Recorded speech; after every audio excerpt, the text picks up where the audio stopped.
I think we're at a very critical point for Iran, for the Middle East, and for the United States, each in its own way. There's the future of the Middle East now, depends on the Gaza war, depends on Lebanon, Syria, normalization between Saudi Arabia and Israel. But all of this, in some ways, depends on what happens with Iran next.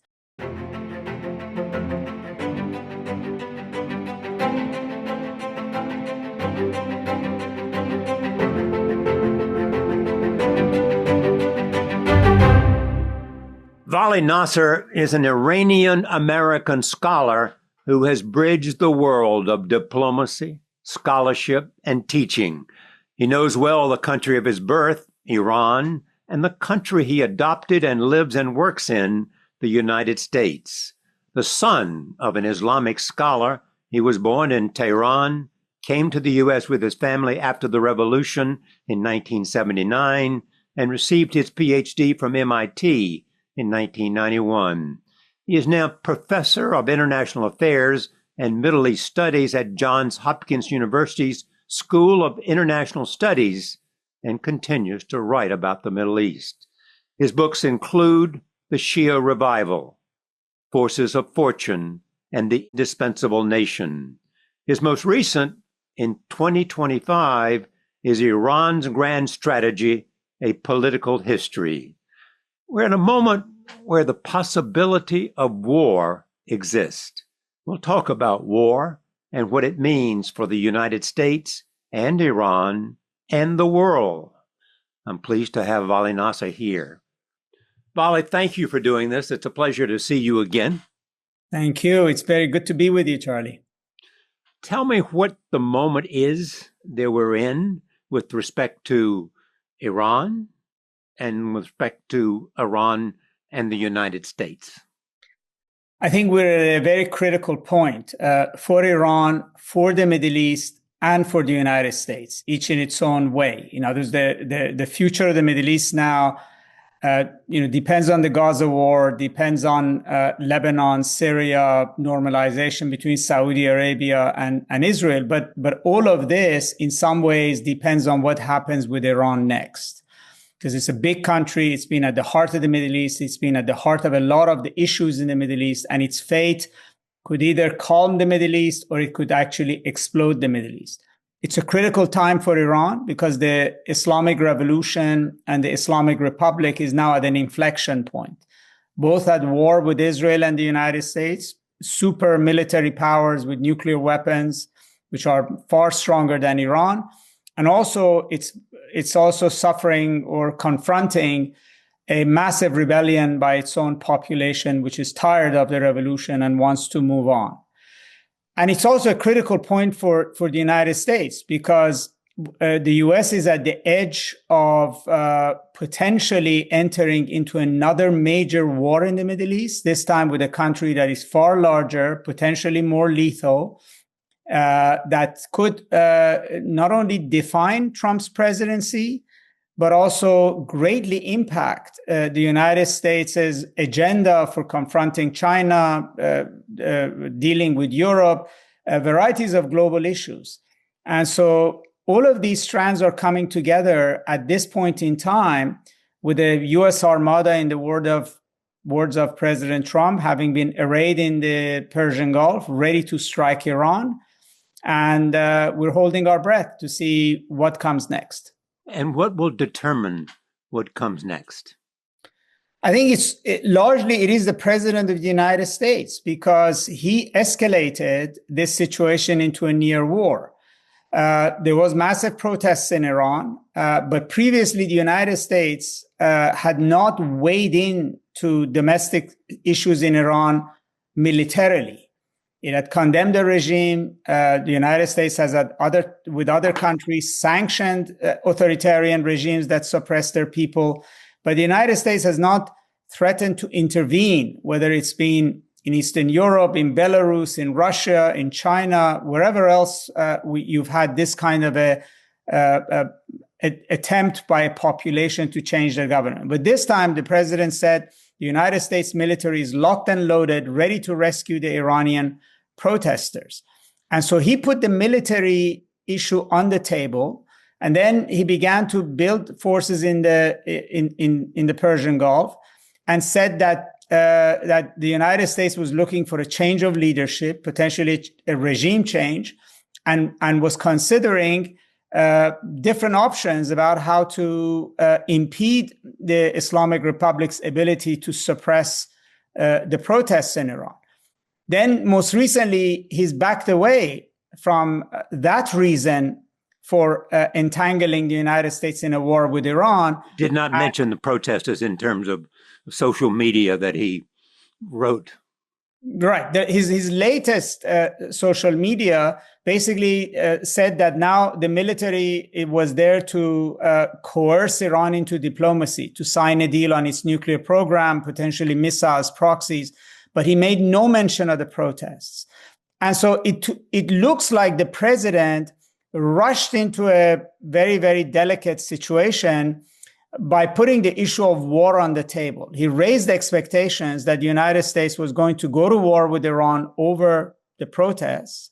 Then he backed away from that and now says he might go to war with Iran if Iran does not sign a deal with the United States. But so in other words, he's the one who is defining objectives on the go and is changing them.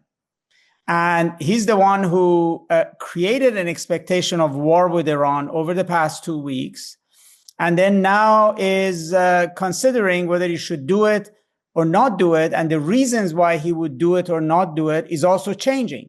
There is no process I can discern in the American institutions, State Department, CIA, Pentagon, that has been building around a military campaign that serves a very clear foreign policy objective, like was the case in 1991, first Gulf War, or the second Gulf War, whether you agreed with those objectives or not, there were objectives that very clearly spelled objectives, whereas now it's largely the whim of the president. So he's now, I think, painted himself in a corner by raising the expectation of war, threatening Iran with war for differing reasons.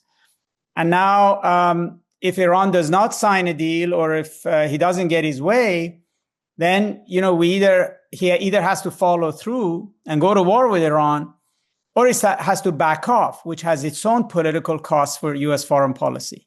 All right, let me mention a couple of things. One, you mentioned this, but according to the New York Times and according to what he has said and his associates have said, there are three demands. One is no enrichment. Mm-hmm. Two, reduction of ballistic missiles. And three, the idea of failing to support, reducing the support of the satellite countries in Hamas, proxies, et cetera. Yep. Houthis, and Hezbollah. What do our allies in the region want us to do?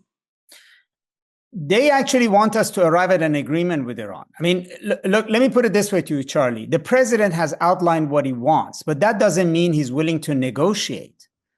I mean, there is a difference between negotiation and demanding surrender. So you could call it diplomacy. I mean, if you call, forcing another country to come to the table and sign a surrender diplomacy, then yes, he wants to meet with the Iranians and get their surrender. But the region actually doesn't think this will work, and it's very dangerous, and it could plunge the region into war and things that are unseen. They want a deal, and the deal means that you have to put your demands on the table. You have to be willing to negotiate language and extent on them, and then you have to actually offer something. What we are not seeing here at all is what is he offering for what is he demanding. So if you just looked at it, he's offering nothing. What he's saying is basically offering that we will not attack unless you do what we say. Exactly. So that's not negotiations. That is a dictate. That is demanding the other side surrender, or you're going to go to an open conflict with them. So that's not diplomatic negotiations. What the region wants is not this. The region, the back channels that are happening right now, at least we know from Turkey, Saudi Arabia, maybe others who are talking to Tehran and are talking to Washington and are encouraging the two sides to come together directly, indirectly, arrive at an agreement, are talking about a give and take. In other words, the U.S. has to offer something to get something from Iran. In a diplomatic negotiation, every side tries to get most of what it wants and give the least that it can, but still is a give and take. And that the president is not offering. And that's why the threat of war is actually quite serious. And so what do friends of the United States suggest we offer? Well, it's not what the friends suggest. You have to see what is compelling to the other side. And I would say, I haven't seen any text, but I would say the Iranians want real sanctions relief, a real promise that the United States will not just willy-nilly attack them. So a kind of cessation of hostilities and sanctions relief. And they want assurances from the United States that it actually will not renege on any deal, because in Iranian view, they had a deal with the United States. They did their part in the deal. That's the previous nuclear deal. This is the deal that Obama negotiated. Right. And inside the U.S., we can debate, is Obama's deal, Trump's deal, was it a good deal? Was it a bad deal? But to another country, they signed a deal with the United States. And the United States and Iran, in its own view, did what it was supposed to do under that deal. And the United States didn't and walked away from that deal. And so any deal making, I think in Iran's view, has a trust factor, because Iran is the weaker party here. What it gives up is much more meaningful to it. It's only leverage. And it wants to know that it will not be, quote unquote, double crossed again. And so that's also part of, I think, what they want is certain ways in which they can be assured that the deal will stick. What's the status of the protest movement that was taking place that led to this crisis?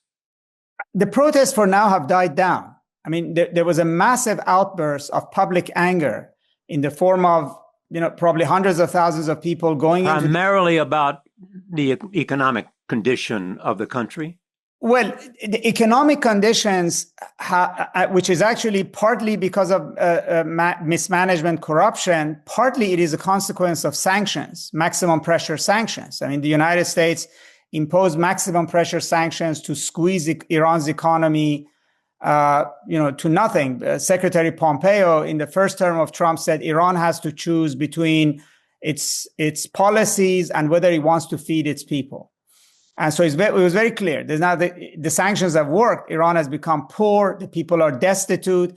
That creates an underlying anger in the public, which is pervasive. Aside from whether you like the Islamic Republic, don't like it, work for it, don't work for it, everybody in Iran is really, really unhappy.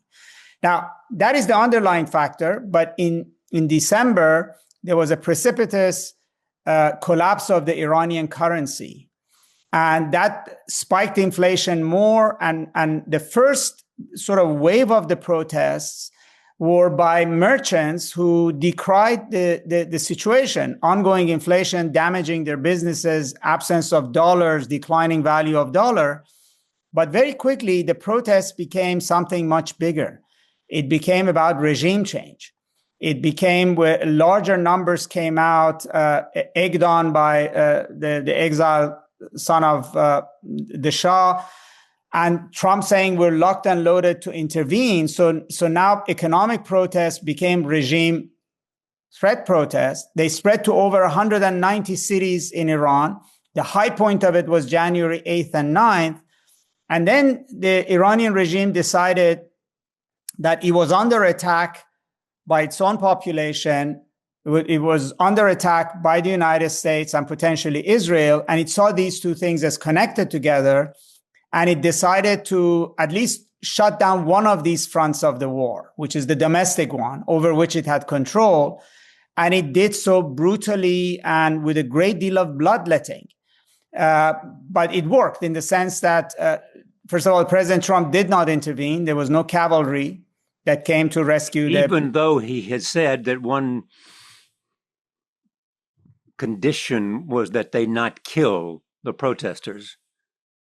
Well, that ended up being his saving grace to back off. I mean, there was announced that one protesters would be killed. That was what was in the public domain. The president claimed that there had been 800 protesters that were supposed to be killed. Even if that was an intelligence number, nobody knows where it came from. But the Iranians decided through intermediaries not to execute anybody, which provided the president an off-ramp to back away from carrying his threat. But for the protesters, it meant that he did back off. For whatever reason he backed off. So they went in the streets, they died in large numbers, expecting an American intervention that didn't come. And the crackdown broke the back of the protest. And I have to add, Charlie, the protests were, in a way, a sudden burst of anger, but they were not really organized. There's no leadership. There's no sort of grassroots movement that was managing them. There's no political party that was leading them. And amorphous protests like this either have to evolve and grow and then develop organizational capabilities, or they ultimately fizzle out, particularly when they're under massive military threat by the state. So in past conflicts like this, nationalism is a factor.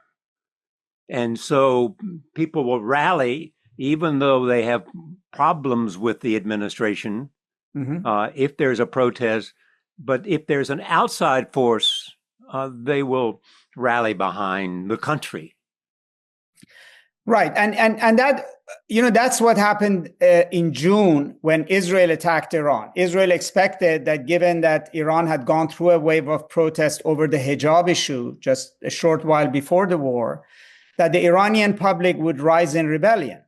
And at least from my own contacts with colleagues and family and friends, the very first night when Israel killed about 30 Revolutionary Guard commanders and about a dozen nuclear scientists, there was a sense of glee in Iran that these were the enemies. Many people thought they were the officials of the state they were fighting. And there was a sense of, maybe something good comes of this.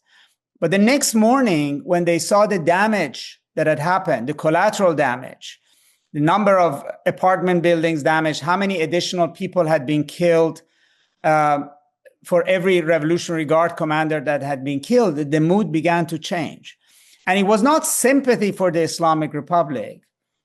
It was a sudden realization that there is no such thing as a clean war, that there's always collateral damage, that they didn't rally to the government in Iran so much as they rallied to protect their country. Not only nationalism, a sort of a sense of affront that the country has been attacked by the outsider, but a real fear that a war on Iran could turn Iran into Syria, into Libya, into other Middle East cases that the Iranians know very well. And so this fear that Iran may be destroyed, may be dismembered, may be broken up, and that Iran will be the collateral damage of Israel and America's war on the Islamic Republic, is why the Iranian public decided not to aid and abet in this war.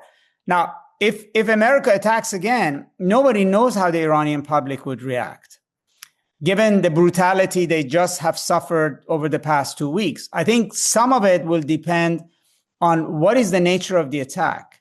Again, if President Trump kills a number of senior security officials and hits some military targets, it would be very different than if this becomes a sustained air campaign that to the Iranian public increasingly looks like it's going beyond the impairment of the Islamic Republic, and it's basically becoming the destruction of the country and its infrastructure and its institutions. I think then their attitude would be different. Again, it will not be sympathy or love for the Islamic Republic. It will be to try to protect their country. As you know well, Iran is part of sort of an axis that includes Russia and includes China and includes North Korea.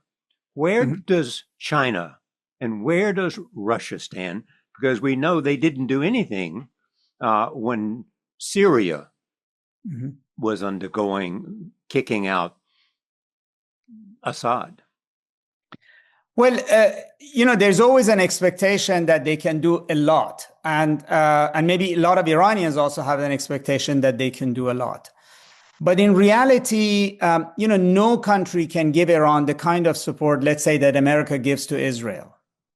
I mean, no country would intervene in a war between Iran and America. I mean, China or Russia were not going to come in and provide Iran with some kind of a military support that could entangle themselves in a war with America or war with Israel.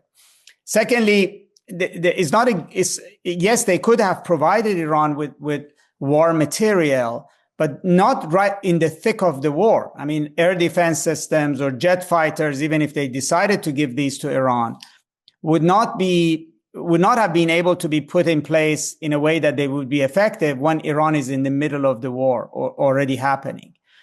The third issue is that Iran does not have the money to buy these things necessarily.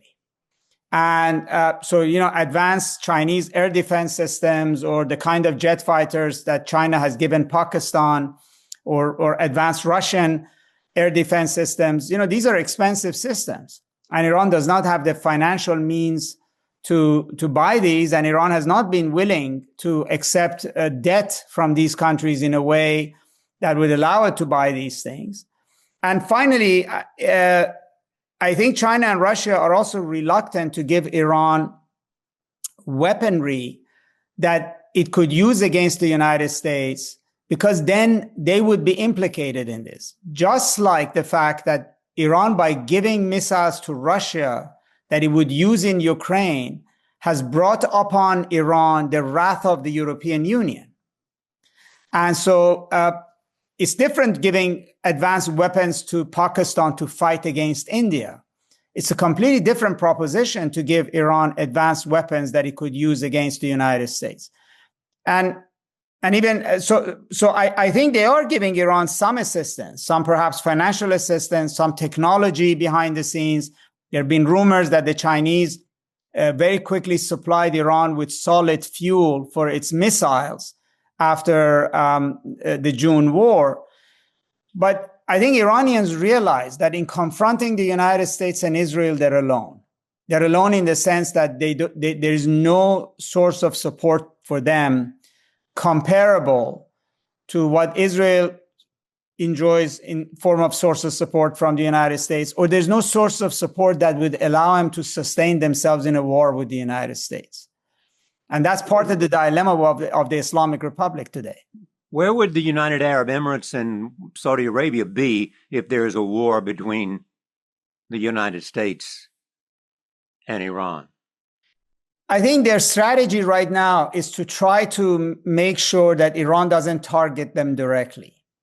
And they have started this process actually first by normalizing relations with Iran, by changing the attitudes they had towards Iran in 2018 when they lobbied very aggressively in the first Trump administration that Trump should leave the deal, he should impose maximum pressure sanctions. But that attitude began to change, especially when Iran targeted Saudi oil fields in 2020, and the United States did not do anything to protect Saudi Arabia. The Saudis realized that there is no scenario in which the United States would go to war with Iran that they don't get bloodied. The best they can hope is that Iran does not view them as an enemy and target them deliberately. And so they normalize relations with Iran, they build relations with Iran. And also just a few days ago, both of them announced that they would not permit the United States to use their airspace or bases it has on their territories to go to war with Iran. In other words, they basically told Iran, we're not going to aid the United States in this war. Speaking of getting bloodied, what is the vulnerability of the United States militarily in the region in terms of troops and bases? Well, Iran definitely has the capability to inflict damage on the United States. I mean, we saw during the June war that about 20% of Iran's missiles went through multiple layers of air defense systems and hit Tel Aviv and Haifa and other military sites. Now, the United States is sitting in much closer proximity to Iranian missiles than Israel is, because about 35,000 U.S. personnel are just around Iran. There's a lot of American bases in Qatar, in Kuwait, in Saudi Arabia, in UAE, in Oman, in Bahrain. But 35,000 troops. 35,000 troops, personnel across the board in the region, right? And you don't need too many Iranian missiles to hit targets that matter, that would basically draw blood from the United States. Now, the U.S. definitely has the capability to punish Iran and punish Iran severely if that comes to point. But the question there's an open question that perhaps the Iranians are thinking about is that, yes, you can destroy us, but what is your threshold of accepting certain pain, right? You know, the United States could kill Iran, but how many? Do you think Donald Trump has an answer to that? Well, that's the $64,000 question, because I think the Iranians may come to the conclusion that Trump's tolerance for a serious war is near zero. If that's near zero, then the Iranians do have a lot of leverage, because they could hit certain targets, kill Americans. And is that an acceptable level of cost for Donald Trump? He can always punish Iran massively, but if his tolerance for getting bloodied, in other words, for American troops dying, American bases being hit, being drawn into a larger war that doesn't look like Venezuela, looks a lot more like a much larger, longer campaign that might ultimately end up with U.S. boots on the ground. Because, you know, once you start a war, you don't know where it's going to take you. Then, yes, the Iranians do have leverage. I mean, the Gulf, the southern shore of the Persian Gulf is only about in some places 90 kilometers from Iranian border. And then even aside from hitting American troops, Iranians can hit oil facilities across the region. They can spike the price of oil around the world to much higher, which is, again, a pain point for President Trump. In other words, you know, he's been pushing for lower oil prices. He's dealing with an issue of inflation. So rattling the energy markets or damaging them in a serious way will have consequences for American economy. Not only that, as you well know, clearly the loss of life inflicts the greatest and understandable pain on a nation. But for Donald Trump, in addition to that, there is the political division within his own support group. MAGA is not of one mind on U.S. opportunism abroad. Absolutely. Until now, U.S. opportunism has been cost-free, because the president said in June that I bombed Iran and nothing happened. Not a single American was killed. They didn't do anything. He invaded Venezuela to abduct its ruler. As it turned out, not a single American was injured or killed. And so he can tell the MAGA movement right now that, what are you worried about? This is not the neocon kinds of wars. These are really nice and clean kinds of wars.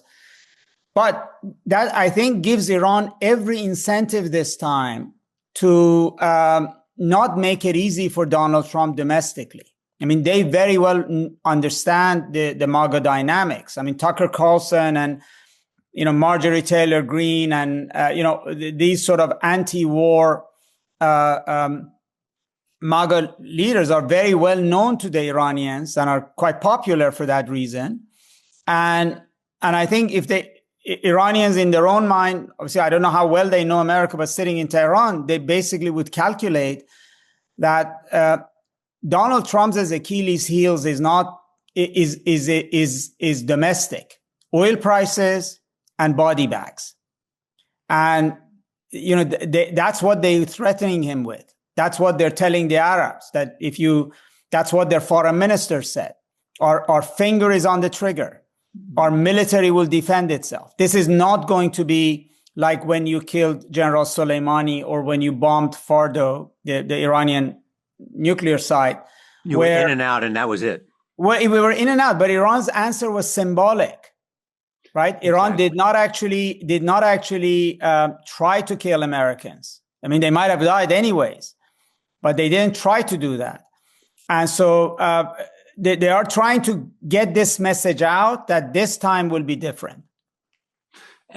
Reality with respect to Iran, many say, and I think the Secretary of State said in his testimony before Congress, it's the weakest that country has been since the revolution of 79.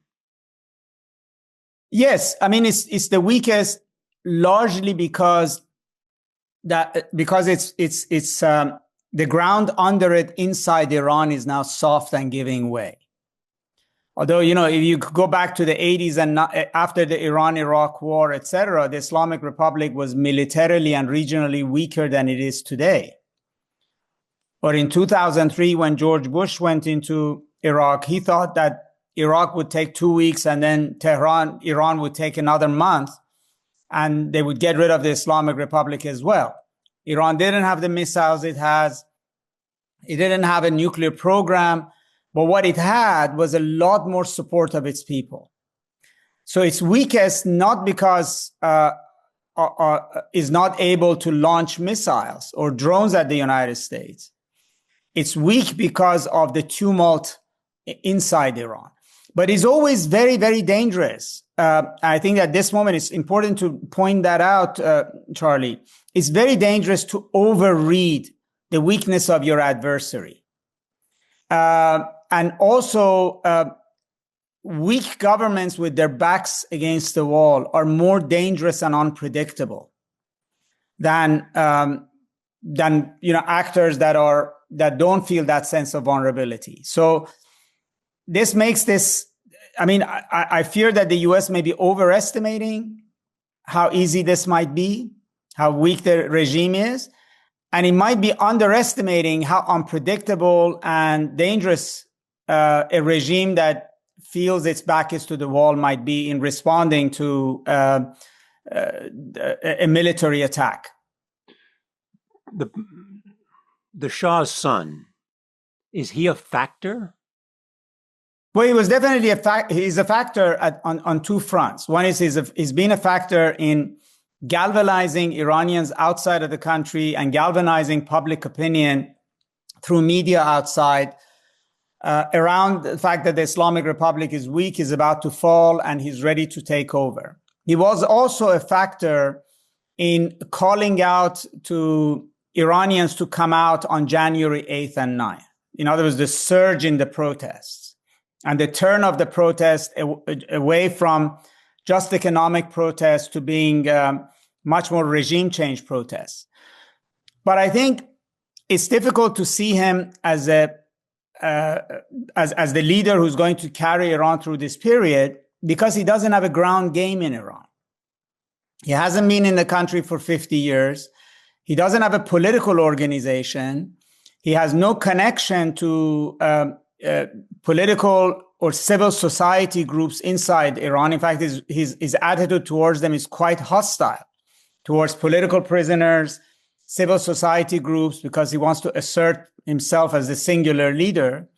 He has made no inroads into attracting bureaucrats, the salaried, middle class, or people in the security forces. So I think his symbolic importance is more than its actual leadership position is. In order to get there, he would have to do a lot more hard work of building political organization. That may matter down the road, but right now in this particular moment we are, he's not he played his hand, which is to bring the protesters out and now to lead protests outside of Iran, in London, Los Angeles, Washington, etc. But he's not a decisive factor in whether Iran goes to war or not, or in how politics inside Iran is moving on post the protests.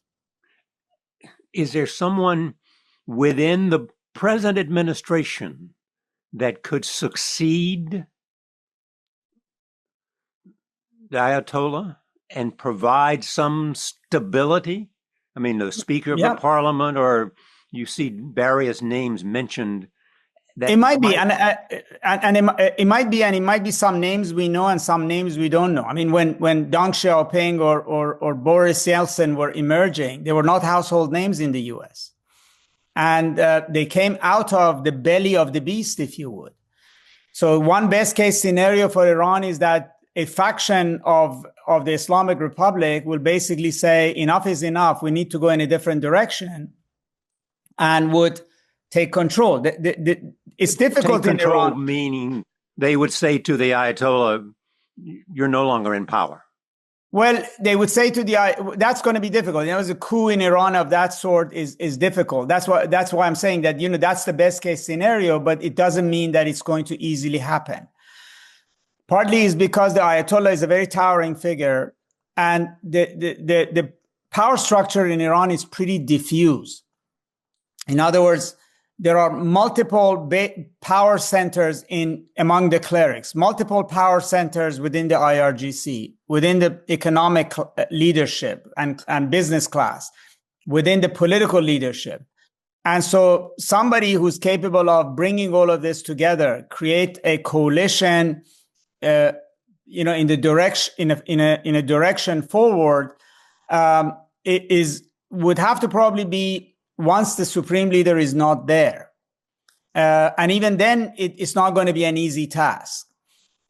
And so, this is not a top-down system, right? It's not like Saudi Arabia, let's say, when King Salman decided that he's going to anoint Mohammed bin Salman and empower him to reform and change the country. It's not even Shah's Iran, where he controlled everything. And this is already a system where the supreme leader has the last word, but the exercise of power is quite diffuse. And then on top of it, Iran is being forced to change under tremendous amount of pressure and a question of war. Now, you could say that the threat of war actually empowers those who want to avert it and want change. But at the same time, it also empowers the security forces who are in charge of the defense of the country. And so for that reason, it's not a given that when a country is in war, that a sort of a moderate, pragmatic figure who wants to take the country in a new direction would right now be in a position of asserting authority. This is the pregnant moment, though. The Armana is there. That's right. This is the pregnant moment. The Armada is there. I'm sure there is a lot of debate going on in Iran. Debate among the Ayatollah and the military, or debate among whom? Yeah, I mean, Iran's power structure has clerics in Qom and Tehran from the religious sector. The religious center. It has lay political leadership. It has a political class, from top bureaucrats to former presidents to political activists. They sit on varieties of committees. There is a security forces, and these are not unified under the command of one general like militaries we've seen around the world. Each division of IRGC has its own budget, is separate. They compete with one another. They support different political factions. But they have their own economy as well. Well, that is, again, not unified centrally among them. Right.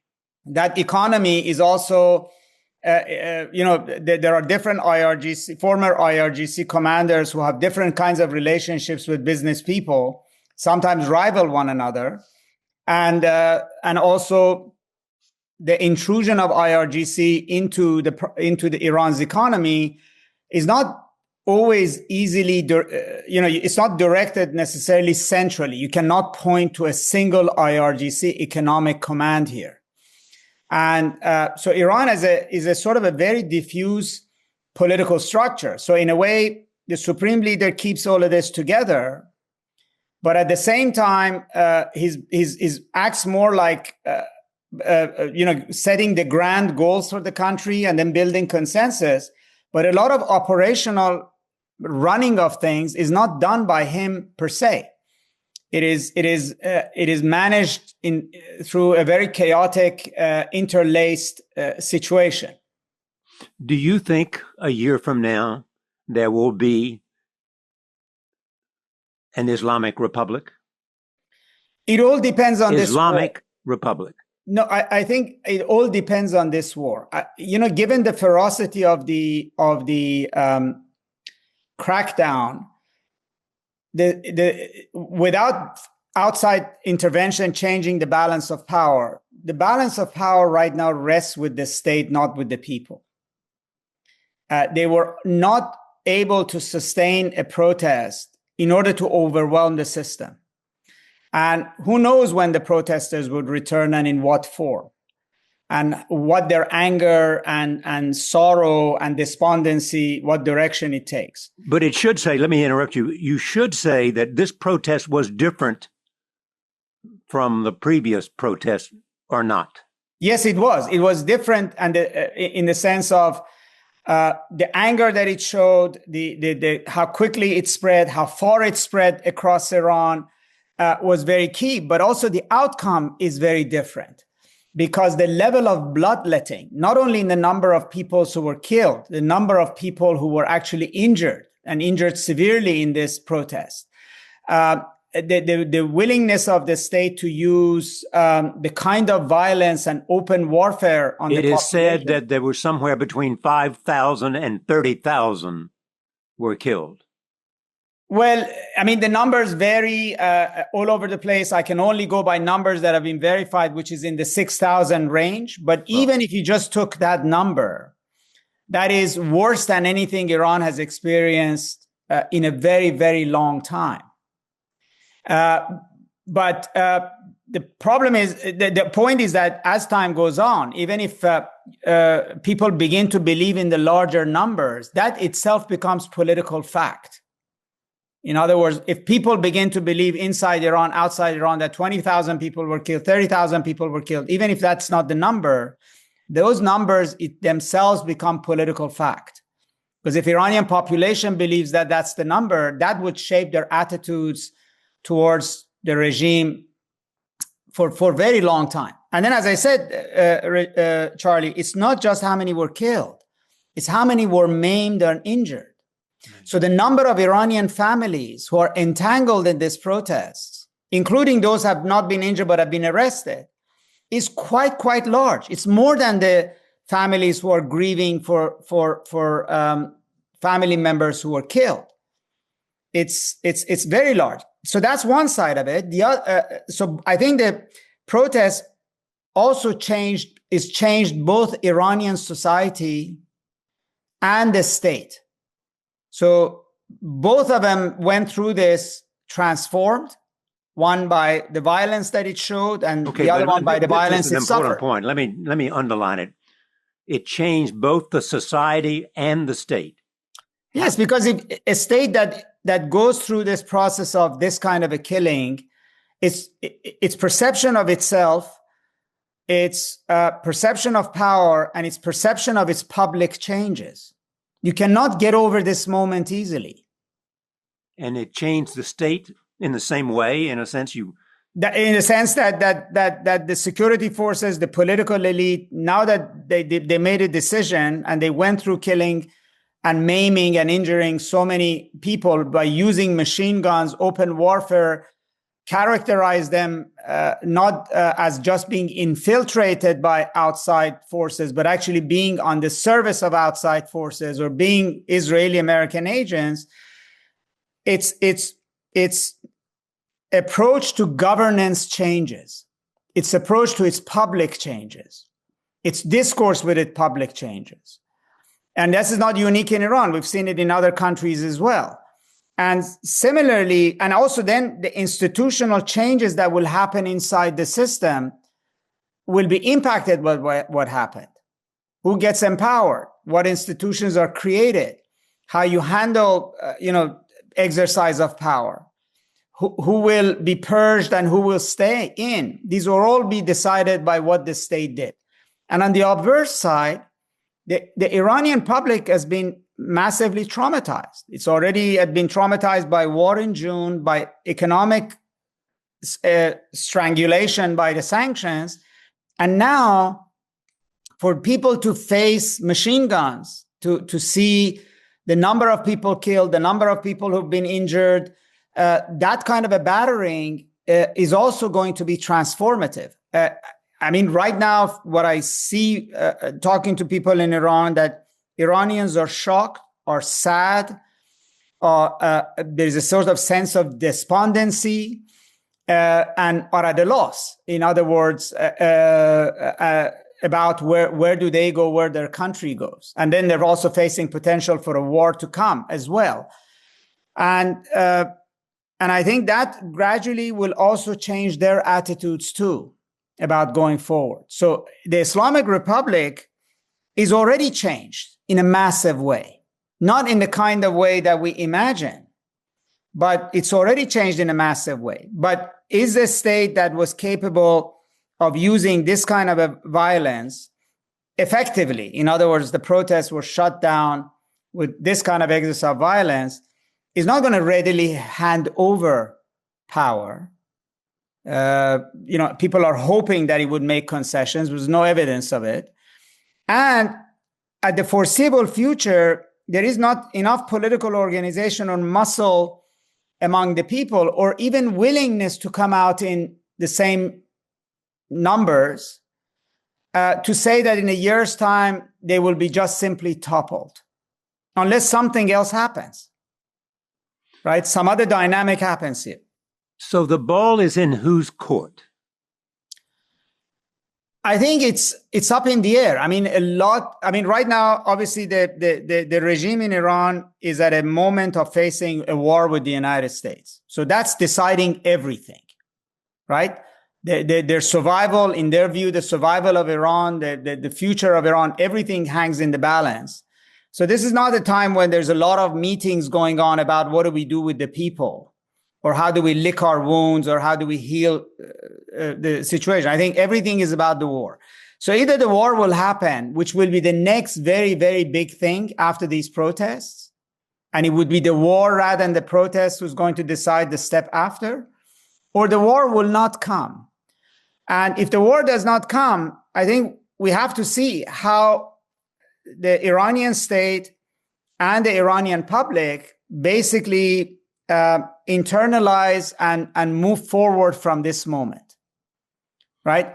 We can look at the past examples. The 2009 protests, eventually it led to the coming to power of Rouhani as a concession and the nuclear deal. Right. Or Iran suppressed the hijab issue as president of Iran. After hijab issue in 2022, then afterwards, they basically relaxed or gave up on enforcement of hijab altogether. We could look at that and say, well, they might make some concession, but that's not a given at all. This protest, as you said, was different. And therefore, I think the response of the state would be different. And then you have to see what the Iranian public does after this. How do they decide to show their anger at the state if public protest is not an option? If they're not willing to see brothers, fathers, sons, etc., killed by machine gun fire in the streets, then they would have to basically think of other ways of doing that. And there are discussions. There are civil society activists in Iran who are saying that this Trump and the Shah's son called for people to just frontally attack the citadel was a mistake, because you put people in line of fire, and that actually political opposition requires the hard task of building institutions, true political movement, so that you can actually have staying power and be able to not be so easily withered with the kind of violence the state is willing to perpetuate. I'm not saying that works, but it suggests to you that there are these debates now happening. I mean, there are political prisoners who are speaking about this. There are civil society leaders who are speaking about this. Nobody is happy with the Islamic Republic. Nobody is saying that we should tolerate. The question is, what does political resistance look after these protests? And what's allowed? Well, what's allowed and what if the strategy of frontal confrontation did not work and it costs the society enormously, then what are the options? Right? This is not a new debate. This is not, sorry, Charlie, this is not a new debate in Iran. It's no different than the debates that the Russians are having, right? It's no different than the debates that have happened in other societies, in a sense of, yes, you're facing an authoritarian regime willing to survive at any cost. You're not going to throw in the towel, but the path forward is not clear, especially because one strategy was deployed and it didn't work. So you have to go back to the basics and think through what comes next. And because of that, that's the reason that there are many people who say Iran is weak, and therefore we have to demand regime change. You can demand it, but you're not going to get it. You see, demanding is one thing. I mean, other than there are regimes that, I mean, the United States put sanctions on Iraq for 10 years. The regime didn't fall. In the end, the United States had to go in and take the regime out. In Syria, it was an invasion again, masterminded by Turkey, using Syrian militia that it trained and groomed and prepared. But it was not public uprising that brought down either Saddam Hussein or Bashar Assad. And even in Libya, again, it was foreign intervention at a critical moment that led to the collapse of the Gaddafi regime. But that's exactly what I was talking about, though. When I said regime change, I meant on the part of the United States viewing this as a moment for regime change. Right. But the dilemma that the U.S. faces is that there is no alternative on the ground to the Islamic Republic. Protesters can weaken the regime, can overwhelm it, but protesters can't govern. And protesters that don't have a political organization with them cannot actually even sustain a situation. So if the regime collapses in Iran, what happens? What happens to the Revolutionary Guards? What happens to their missiles? What happens to the 500,000 Iranian military? Right? What happens? So in a way, when Secretary Rubio a few days ago said before the Senate, nobody has a clue what comes next, that's not really reassuring, because that basically what the United States can achieve is regime collapse and perhaps even destroy a lot of the infrastructure and institutions of the country in the process. But it cannot dictate what replaces it without being in Tehran, as we were in Baghdad or we were in Kabul. So, and that's exactly, I think, the problem Donald Trump faces, and that's why he's vacillating. Because it's the problem that he faces in Venezuela. But Venezuela was a lot simpler. Right. At least in Venezuela, the opposition leader that he's now shunted, Machado, had a political party. She was a member of the parliament. She has an organization on the ground. But even there, the CIA told Trump that she cannot be president of Venezuela and run the country without U.S. troops on the ground. In other words, we could have a Hamid Karzai take over Afghanistan, but if you're willing to put 200,000 American troops there. Now, think of Iran, a country of 93 million, which is orders of magnitude larger than Iraq was in 2003, or Afghanistan was, or Venezuela is. And the capital city is mountain ranges away from the nearest port facility. And yes, there's a lot of Iranians who are eager for the Islamic Republic to go, but there is no clear what would replace it. So yes, Trump's best bet is to force some group within the Islamic Republic itself, essentially stage a coup against the supreme leader and the hardliners, come forward and say, we're going to run the country and we're going to make a deal with you. But that right now is more hope than possibility. I mean, I don't see the contours of that happening easily without the supreme leader not being there. So then Trump has come to the idea that maybe we should kill him, but it's not easy to do that. I mean, the Israelis tried during the 12-day war. They didn't find him. He very well knows that they want to kill him. He's not accessible. They probably have come up with all ways in which would make either capturing him or finding him much, much more difficult. And so, a decapitation strike will likely come if the United States was sure where he was. And they might take that risk and say, okay, let's kill him. And then hope that out of this killing, a faction would take over that is willing to deal with us.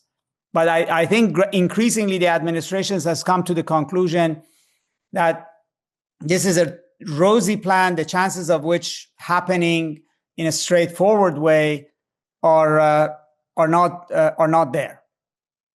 If you were a betting man, what would you think? What would you bet? I mean, if I were to put a bet, and it's a long shot, but if I were to put a bet, is that Iran and the United States will come to some kind of a off-ramp that would avoid a war and would help diffuse this moment.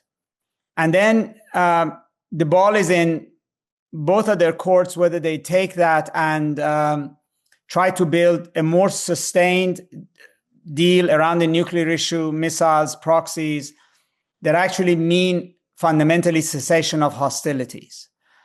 I think that the reason I think that is, put both sides' bravado and bombast aside. Iranians don't want war.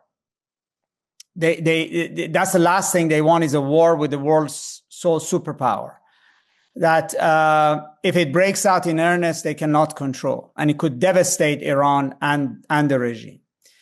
And the United States also does not want war. At least this president is pretty risk averse, and I think it's calculated that yes, the United States in the end can always get its way because it can destroy at will, and he has the most powerful military in the world, but it cannot control the outcome. And the process of getting to regime change or regime collapse could be bloody for Donald Trump. And then he's going to own, it's the Pottery Barn rules, as Colin Powell said it. He's going to own the consequences. A collapsed regime, a chaos in Iran, civil war, the worst case scenarios may not be impactful for Israel because Israel does not have a border with Iran. It's far away from Iran. But it could devastate oil markets. It could devastate Saudi Arabia. It could undermine the region for a period of time. And those risks, I think, are weighing on the U.S. as well. So I don't think Trump is eager to go to war. If I were to read one way of reading his tweet in Truth Social day before yesterday, when he said a massive armada is coming, you better come and sign a deal, it was almost like he was begging for diplomacy.